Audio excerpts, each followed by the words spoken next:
কি রে টুকটুকি, তোরে মায়ে বকা দিছে না? তুই 7 দিন হলে গোসল করিস না। তোরে তো বকা দিবেই, কারণ আমি বলে দিছি তুই গোসল না করে অফিসে যাস।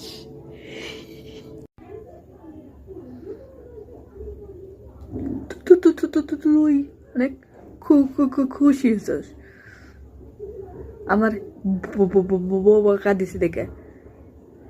ভালো করছিস। আমার সকালে সেই শীত করে, এর লেগে তো গোসল করি না। তুই আমার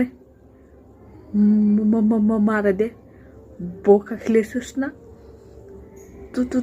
তোরও আমি সুযোগ পাইলি, বোকা আমি খেলেবো তোকে।